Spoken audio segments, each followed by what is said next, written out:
On your anniversary, bring your wife here, she'll surely love it. That's what my mother said in my memory. I've carried them in my heart all these years. Hey, Bobby, how's the concrete?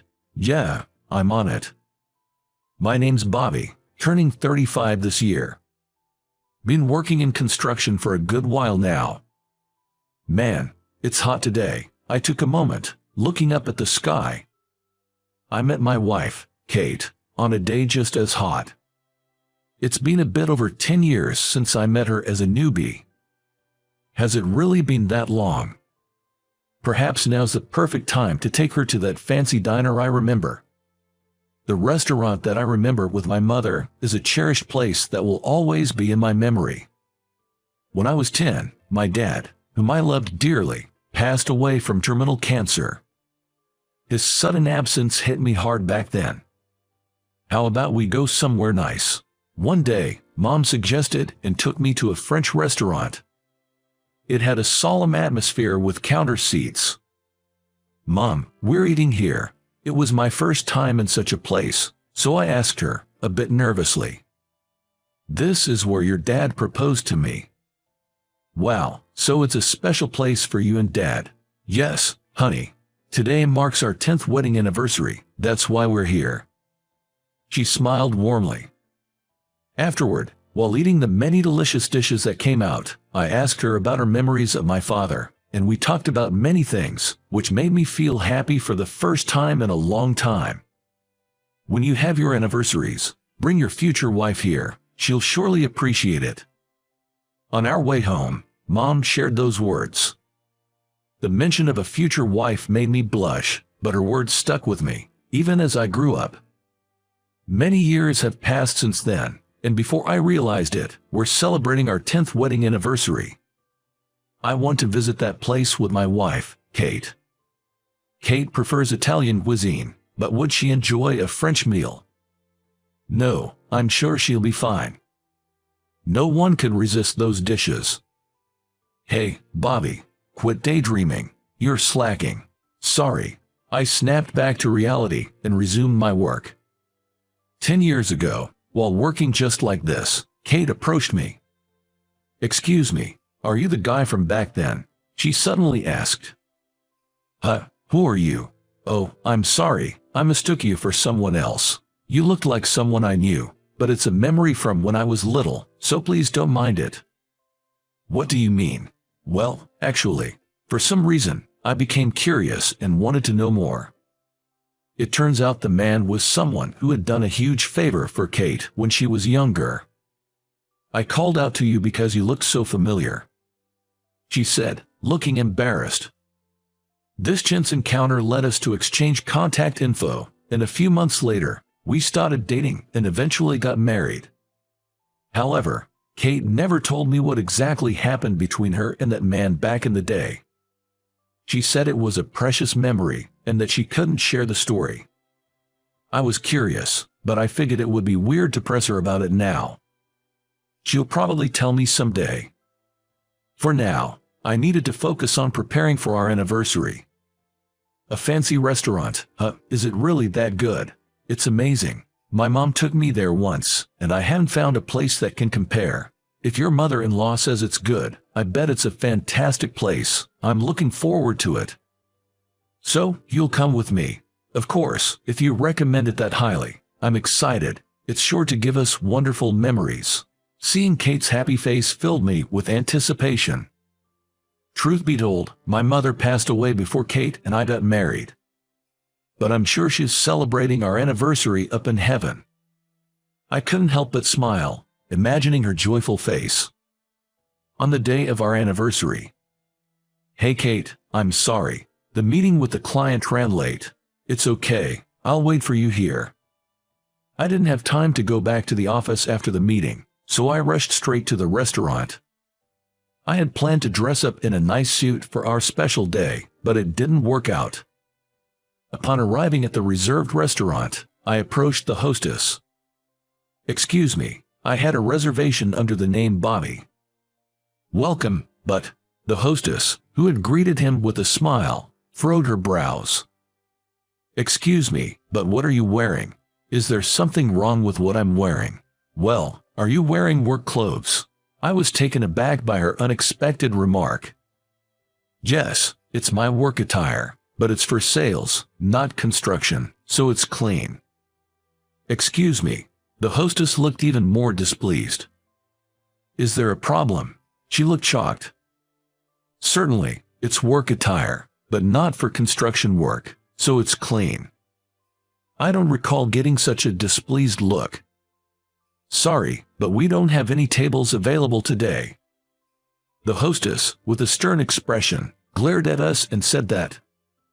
Wait a minute, what's the deal? We made a reservation.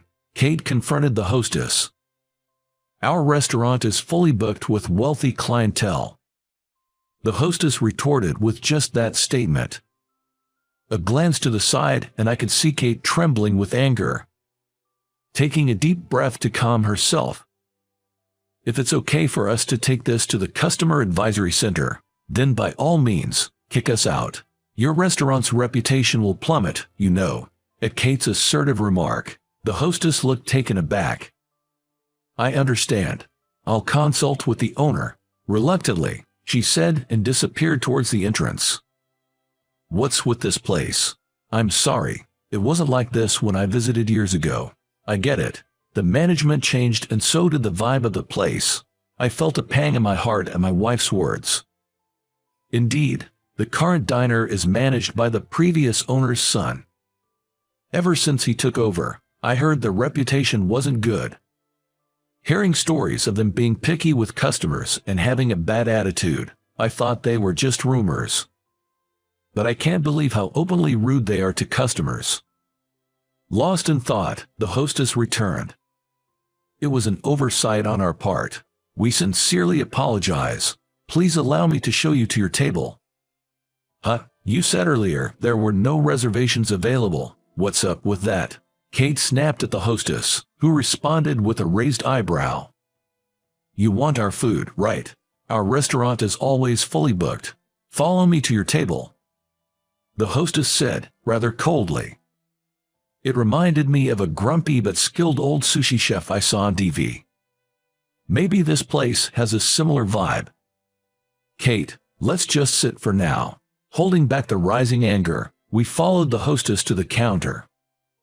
The interior hasn't changed much since I was a kid. However, the chef behind the counter looked clearly displeased. With a scowl, he began placing dishes in front of us. The food looked delicious. Yet, it didn't stimulate my appetite. What's wrong, not eating? Asked Kate. As I tasted the dish, it was certainly delicious, but there was a lingering odd sensation. What's this feeling? I thought as I continued eating. Suddenly, Kate spoke. How can you serve this to customers? Refrying beignet. What's with the hygiene standards of this place? What are you talking about? The chef's face contorted with irritation. Kate continued, glaring at him. The crispiness of the batter is clearly not fresh. It's been left out at room temperature for too long, right?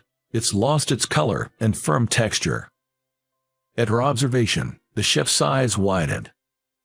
My wife, listening on the side, hasn't lost her sharp tongue, I thought, impressed. That's just your opinion. Where's your proof? Isn't it obvious just by looking at this dish? Well, it doesn't matter. I'll have our experienced journalists from our magazine come and secretly review your restaurant, and I'm sure they'll write an article that echoes my sentiments. An article? You can't be serious. Both the restaurant owner and the hostess turned pale in an instant. Little did they know, Kate was a food critic for a gourmet magazine. I came here today hoping to savor the nostalgic taste my husband always talked about, but both the service and the taste were a letdown.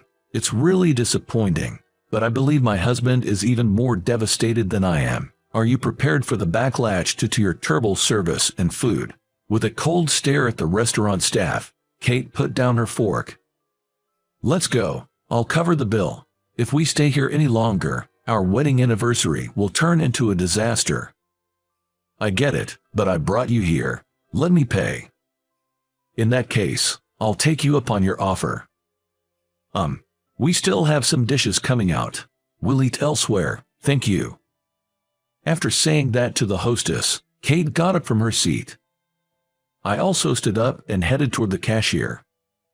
"Wait, hold on. No need for change." I laid several $100 bills on the counter and left the restaurant. I wanted to get out of there as soon as possible. As soon as we were out, I apologized to Kate. "I'm sorry for making you go through that. More importantly, are you okay? Must have been a shock to see your mother-in-law's favorite place like that." "Oh, I have a place I want to take you." "A place you want to take me? You'll surely create good memories there." Then she guided me to a small diner located near the other restaurant, where I was greeted by a familiar face. "Welcome. Is that the guy from that time?" Though he had aged, there were traces of resemblance on his face. It was the gentleman who served us dishes when my mother and I visited that diner. In other words, the previous owner of that restaurant. Kate whispered in my ear. He handed over the main restaurant to his son and continued his business here. "Really, sir, the usual, please." "Gotcha, young lady. You want the salmon platter, right?" The former owner gave Kate a wide grin. "Young lady," I felt a sense of déjà vu hearing Kate being addressed that way. I had encountered a similar scene in the past. "Oh, that time. Did you finally remember?" Kate's voice was full of excitement. "I'm so glad you finally remembered." Turns out, there was more to the restaurant memory. At that place, while having a meal with my mother, a little girl was intently watching our food. She seemed to be alone, with no parents in sight. Wondering what was going on, I looked her way, and in a faint voice, she said, "Wow, that food looks so yummy." Apparently, she was dining in the only private room available with her father. However, they only ordered alcohol and snacks, so she was getting hungry. He only orders stuff like fries. Plus, he gets drunk and won't wake up, so I get really hungry. She spoke with tears just forming in her eyes, and I felt an urge to do something for her. "You okay? Hungry? You can eat this." I offered her my plate, and she responded, "Really? Are you sure? Thank you so much." She eagerly started eating the stew and terrine. Afterwards, the previous owner, who had observed the interaction, treated her to a complimentary meal. I clearly remembered her happily eating the food. Why had I forgotten about it? "No way, Kate. Was that you back then? I never forgot how kind you were to me. I recognized you right away when I saw you. That scar on your forehead, I could never forget." I had a large scar on my forehead from a bicycle accident when I was a kid. "I was so happy to see you again, but you never noticed me. I decided to stay quiet until you remembered. That's why I never mentioned it." Seeing Kate's innocent laughter made my heart warm. I can't believe I married that girl from back then. I never thought I'd marry the kind man from that day. The meal at that restaurant was honestly terrible, but let's make it up here. Let's give you the best hospitality. The previous owner smiled warmly. "Yes, please," I replied with a smile. After that, we enjoyed a delicious meal just as I remembered. Maybe because of the earlier unpleasant experience, it felt even more delightful. Who would have thought that boy from back then would grow up so well? The head chef seemed to remember the incident well. It feels like a dream to be eating the chef's food together again. Kate joyfully ate the dishes prepared by the previous owner. It felt so good, like I had finally fulfilled what my mother always said. "Sorry for the unpleasant experience my sons caused you. My apologies." The chef bowed deeply. "It's not your fault. Please, don't worry about it." Raising his head, the previous owner continued. "Actually, I have a favor to ask. Ever since they took over the restaurant, they've become arrogant, even to regular customers. The reputation of the diner has plummeted. Can you help teach them a lesson?" "Is that really okay?" Kate asked, looking slightly pleased. Yes, it's fine. I don't want the diner's reputation to get any worse. With your help, please do what you think is best. Understood, Kate answered with a beaming smile. I hope she doesn't go overboard. Seeing her smile gave me a bad feeling. A few weeks later, the diner received a scathing review in a gourmet magazine where Kate was in charge. Because of the prominent criticism, it seems the diner lost all its customers. Later, it seems the place was on the brink of shutting down but was acquired by someone else. Seeing a place with so many memories face such hardships is a bit bittersweet. I guess so, but the new owner seems to be a very nice person, and he is carrying on the taste of the original owner. I went there on business the other day, and the place looked so much better, it made me nostalgic. Nostalgic. It had the same vibe as the place where we first met. Hey, in a few years, should we take our child there too? That sounds nice. But with a little one, we might be a bother, maybe in about 10 years. I gently patted Kate's belly as I said this. Going to that restaurant might be a long way off, but the idea of taking our child to a place filled with so many cherished memories is something to look forward to. I wonder what kind of future we'll have built by then. With that thought, I gave a soft chuckle,